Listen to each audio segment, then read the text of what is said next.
నమస్తే. Welcome to ARK talks.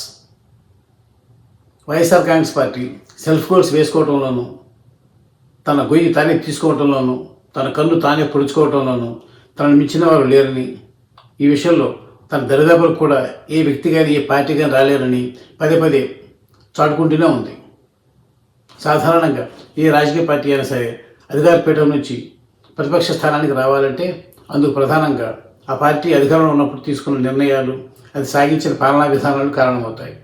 కానీ ఆంధ్రప్రదేశ్లో మాత్రం వైఎస్ఆర్ కాంగ్రెస్ పార్టీ అధికారంలో ఉన్నప్పుడు అది తీసుకున్న నిర్ణయాలతో పాటు ఆ పార్టీకి సంబంధించిన కొందరు నేతలు, కొందరు అగ్రస్థాయి నేతలు ఉపయోగించిన భాష, చేసిన దిగజారుడు వ్యాఖ్యలు, మహిళని పిల్లలని లేకుండా ఆ తేడా ఏమీ లేకుండా నోటికి ఏది వస్తే అది మాట్లాడి అవతల వారిని పూర్తిగా కించపరచడం, దాంతో వారు బాధపడుతున్న చూసి పైశాచిక ఆనందం పొందటం, ఇలాంటి వికృతి చర్యలన్నిటి ద్వారా వైఎస్ఆర్ కాంగ్రెస్ పార్టీ పరాజయానికి ఒక్కసారిగా అది 151 స్థానాల నుంచి 11 స్థానాలని అధపాతాళానికి పడిపోవడానికి కారణమయ్యారు.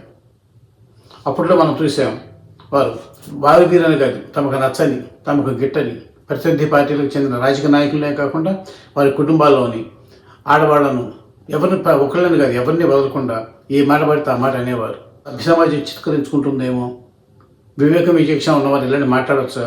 ప్రజాస్వామ్య వ్యవస్థలో ఇలాంటి భాష, కుసంస్కారమైన కామెంట్స్ ఆమోదయోగ్యమా? వీటి ప్రజలు ఎలా తీసుకుంటారు? ఇలాంటి దశవిషలు తర్కాలు ఇవేం పెట్టుకోకుండా నోటిగా ఆ టైంకి ఏదొస్తే మాట్లాడటం, ఒక నాయకుడు మాట్లాడితే చూసి ఇంకొక నాయకుడు స్ఫూర్తి పొంది వాళ్ళు అదే మాట్లాడటం, వీళ్ళందరూ మాట్లాడుతున్నారు అధినేత అడ్డుకోవడం లేదు కాదని ప్రతి ఒక్కరూ అదే పంత. ఇవన్నీ వారి పట్ల ఎంత ఏహీభావాన్ని కలిగించాయో అప్పుడు గమనించలేకపోయినప్పటికీ కూడా అవన్నీ కూడా తర్వాత 2024 ఎన్నికల్లో వైఎస్ఆర్ కాంగ్రెస్ పార్టీని భూస్థాపితం చేశాయి. అమరావతి నుంచి రాజధాని కలసవద్దంటూ ఆ ప్రాంత రైతాంగం చేసిన ఉద్యమాన్ని ఎంతగా కించపరిచింది. రాజధాని ప్రాంత రైతాంగ మహిళల పట్ల ఎన్నెన్ని దారుణమైన కామెంట్లు చేసింది, వారిని ఏ విధంగా ఘోరంగా అవమానపరిచింది మనం చూసాం. అంతేకాదు, ప్రత్యర్థి రాజకీయ పార్టీల నాయకులు ఎంతటి వారైనా సరే, ఆఖరికి అప్పటి మాజీ ముఖ్యమంత్రి చంద్రబాబు నాయుడు భార్య భువనేశ్వరి కూడా వినలేని సభ్య సమాజం ఏమాత్రం జీర్ణించుకోలేని దారుణమైన వ్యాఖ్యలు చేసిన ఘనులు వైఎస్ఆర్ కాంగ్రెస్ పార్టీలో ఉన్నారు. ఇలా వీరందరూ తలావకు చేయి వేసి ప్రజల్లో దారుణంగా పలచనై తమ పార్టీ ఓటమికి తామే చేతుల సాయం చేశారు. ఇప్పుడు కూడా ఇంతటి ఘోర పరాభవం తర్వాతనైనా సరే గుణపాఠం తెచ్చుకుని తమ ప్రవర్తన సరిదిద్దుకుని వాడే భాషలోను, ఉపయోగించే భాషలను ఔచిత్యం పెంచుకొని ప్రజలకు ఆమోదయోగ్యంగా మాట్లాడతారంటే అది ఆ ఊసే లేదు. ఇప్పటికీ వారు అదే విధంగా మాట్లాడుతున్నారు. తాము అప్పుడు చేసింది కరెక్టే అన్నట్టుగా, తాము మారేది లేదన్నట్టుగా ఇప్పటికీ అదే విధంగా బిహేవ్ చేస్తున్నారు. అయితే అప్పట్లో దారుణ వ్యాఖ్యలు చేసిన భువనేశ్వర్ పైన, రాజధాని మహిళలపైన, ఇతర ప్రతినిధి పార్టీలకు చెందిన దాదాపు అందరిపైన ఇష్టారాజ్యంగా పేరిన చాలామంది నాయకులు, ప్రధానంగా కొడాలి నాని, వల్లభనేని వంశీ, రోజా, పేరు నాని, అంబటి రాంబాబు, జోగి రమేష్, అనిల్ కుమార్ యాదవ్, గుడివాడ అమర్నాథ్, ఇలా వీరొక్కటే ఇంతమందే కాదు, చాలామంది ఉన్నారు. ఎలా అంటాడు, వాళ్ళలో కొద్దిమంది పేరు మాత్రం ప్రస్తావించాను సమయాభావం దృష్ట్యా.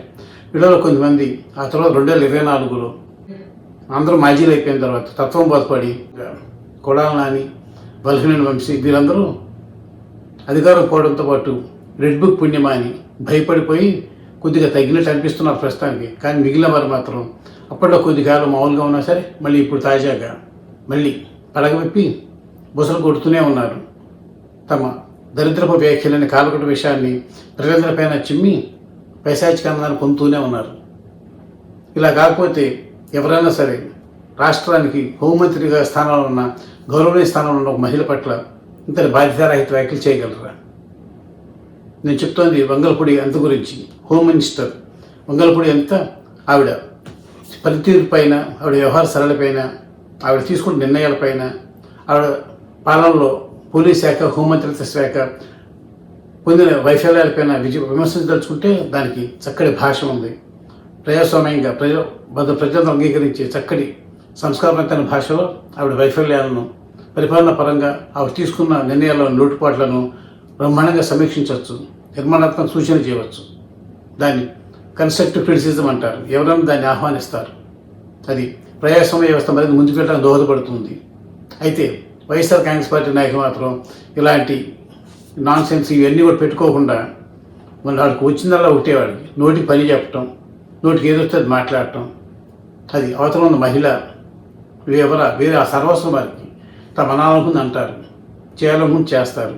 అదేవిధంగా ఇప్పుడు కూడా రాష్ట్రంలో కొన్ని సంఘటనలు ప్రస్తావిస్తూ అనిత పనితీరు విమర్శించదలుచుకున్నప్పుడు అక్కడ పరిమితం అవ్వాలి అంతే తప్ప ఆవిడ కట్టుబొట్టు పైన, ఆవిడ మేకప్ పైన, ఆవిడ వస్త్రధారణ పైన ఇవన్నీ పైన కూడా వ్యాఖ్యలు చేయాల్సిన అవసరం ఎంత మాత్రం లేదు. పైగా ఇట్లా చేసిన వారందరూ కూడా మాజీ మంత్రులు. గుడివాడ అమర్నాథ్, పేరు నాని తమ ఎంతో గొప్ప సంస్కారవంతులుగాను తెలుగుగల వారు చెప్పుకునేవారే. అలాంటి వీరు కూడా ఇప్పుడు అనిత విషయంలో చేసిన ఈ వ్యాఖ్యలు, ఆవిడ మేకప్ పైన ఎక్కువ దృష్టి పెడుతూ తన డిపార్ట్మెంట్ పైన, తన పోర్ట్ఫోలియో పైన, తన మంత్రిత్వ శాఖ పైన మాత్రం అంతగా దృష్టి పెట్టడం లేదని ఇట్లా ఏది పడితే అది మాట్లాడి అనిత గారు పరువు తీశారనుకున్నారు. కానీ తమ పరువు తామే తీసుకున్నారు. వైఎస్ఆర్ కాంగ్రెస్ పార్టీ ఖాతాలో మనం సెల్ఫ్ గోల్ వేసుకున్నారు. చిన్న విషయం.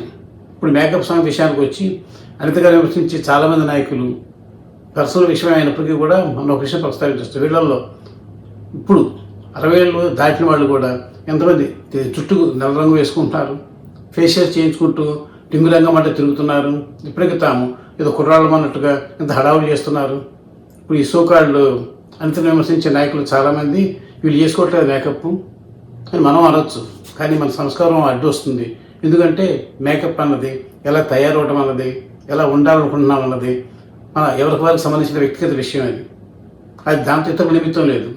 మన ఇతరులు చూడాల్సిందల్లా ఏంటి, వారు తీసుకునే నిర్ణయాలు, వారు చేసే చర్య, మాట్లాడే మాటలు, చేసే చేష్టల వల్ల ఇతరులకు ఇబ్బంది కలుగుతుందా, ఇతరులకు వాటి వల్ల ఏమన్నా హాని కలుగుతుందా అదే చూడాలి తప్ప ఎలా ఉంటామన్నది, ఎలా కనిపించాలనుకుంటున్నామన్నది ఎవరికి వారి వ్యక్తిగత విషయం.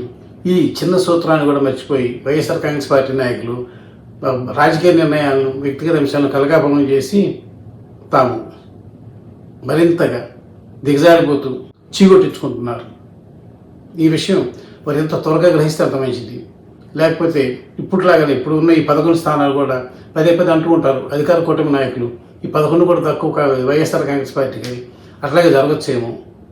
అవతల వారికి కూడా ఆత్మాభిమానం, ఆత్మగౌరవం అన్నీ ఉంటాయి కాబట్టి వాటిని గౌరవిస్తూ మన పరిధుల్లో మనం ఉంటూ ప్రజాస్వామ్య పరిధుల్లో ప్రజాస్వామ్యం అనుబంధించిన నియమ నిబంధనల మేరకు మనం మన అభిప్రాయాలను ఎంత నెక్కచ్చిగా చెప్పచ్చు. కానీ అవతల వారి వ్యక్తిగత విషయాలపైన, వారిని నొప్పించే అంశాలపైన వ్యాఖ్యలు చేయటం తగదని, ఇలా చేయటం వల్ల తమ పరువును తాము దిగజార్చుకుంటూ తాము ఇలా సెల్ఫ్ గోల్స్ వేసుకుంటూనే ఉంటే ఎప్పటికీ తాము తిరిగి అధికారంలోకి రావడం కలని వైఎస్ఆర్ కాంగ్రెస్ పార్టీ నాయకులు ఇప్పటికైనా గుర్తించాలి. వీళ్ళు ఇలా మాట్లాడుతూ చెలరైపోతూ ఉంటే ఏమి పట్టినట్టుగా ఉంటూ అప్పుడప్పుడు చిద్దులాసంగా కూడా కనిపించే మాజీ ముఖ్యమంత్రి వైఎస్ఆర్ కాంగ్రెస్ పార్టీ అధ్యక్షుడు వైఎస్ జగన్మోహన్ రెడ్డి కూడా ఇప్పటికైనా సరే ఇలాంటి నాయకులు చేస్తున్న ఇట్లాంటి దరిద్రపూడి చర్యల వల్ల ఆ పార్టీ కలుగుతున్న నష్టాన్ని, అపార నష్టం, పూడ్చలేని నష్టాన్ని గ్రహించి ఇప్పటికైనా అలాంటి వారికి వాళ్ళని కంట్రోల్ ఉంచితే ఆ పార్టీ కొద్దిగో తర్వాత అయినా సరే కోలుకునే అవకాశం ఉంటుంది. లేదు ఆయన ఇట్లాగే చూస్తూ ఇప్పటికి ఆనందం పొందుతూ ఉంటే ఇట్లాగే ఆ పార్టీ ఎప్పటికీ ప్రతిపక్షం ఉండవలసి వస్తుందేమో, లేకపోతే ఇంకా పరిస్థితి వక్రిస్తే ఆది కూడా దక్కదేమో.